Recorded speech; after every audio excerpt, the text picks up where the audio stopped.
అందరికీ నమస్కారం. నేను గోపిరెడ్డి శ్రీనివాసరెడ్డి మాట్లాడుతూ ఉన్నాను. ఈరోజు వినుకొండ మాజీ శాసనసభ్యులు బొల్లా బ్రహ్మనాయుడు గారి అరెస్టుని తీవ్రంగా ఖండిస్తూ ఉన్నాను.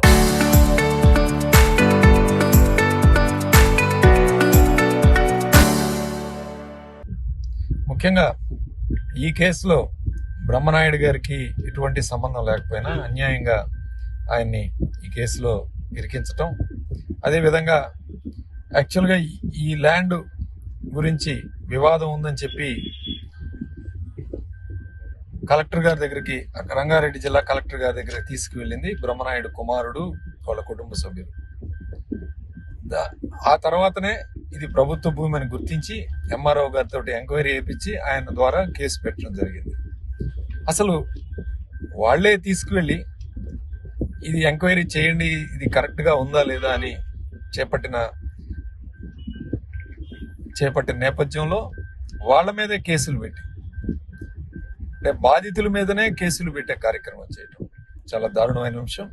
అదేవిధంగా ఎవరైతే రాధాకృష్ణ అని ఈ యొక్క కేసులో కీలక నిందితుడు ఉన్నాడో అతను స్టేట్మెంట్ కూడా రికార్డ్ చేయడం జరిగింది. ఆ స్టేట్మెంట్లో కూడా ఇది కొన్న వాళ్ళకి సంబంధం లేదు, కేవలం మేము ఈ యొక్క భూమిని ఫేక్ జీవోలు రిలీజ్ చేయడం వల్లనే వాళ్ళు కొనుగోలు చేశారు, ఇది అంతా కూడా మా తప్పే అని చెప్పి అతను క్లియర్గా తన కన్ఫెషన్ స్టేట్మెంట్లో అరెస్ట్ అయిన తర్వాత ఇవ్వటం జరిగింది. మూడో విషయం ఏంటంటే, అసలు ఈ యొక్క స్థలాన్ని అగ్రిమెంట్ చేసుకున్నది బొల్లా రమేష్, బొల్లా బ్రహ్మనాయుడు పేరు మీద లేనే లేదు.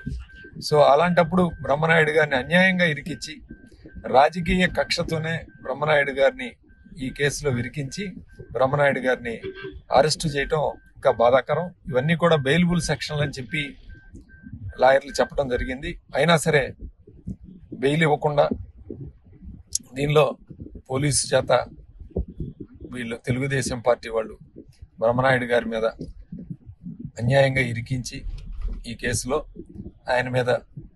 ఆయన అరెస్ట్ చేసే కార్యక్రమం చేయటం చాలా దారుణమైన అంశం. దీన్ని తీవ్రంగా ఖండిస్తున్నాం. అయినా సరే న్యాయ పోరాటానికి వైఎస్ఆర్ కాంగ్రెస్ పార్టీ ఎప్పుడూ వెనకాడదు. న్యాయస్థానంలో దీని మీద పోరాటం చేసి ఆయన్ని ఫర్దర్గా ఈ కేసులో ముందుకు తీసుకువెళ్లే కార్యక్రమం చేస్తాం. అసలు నిందితులు ఎవరో తేల్చే కార్యక్రమం కూడా చేస్తామని చెప్పి ఈ సందర్భంగా తెలియజేస్తూ సెలవు తీసుకుంటాం.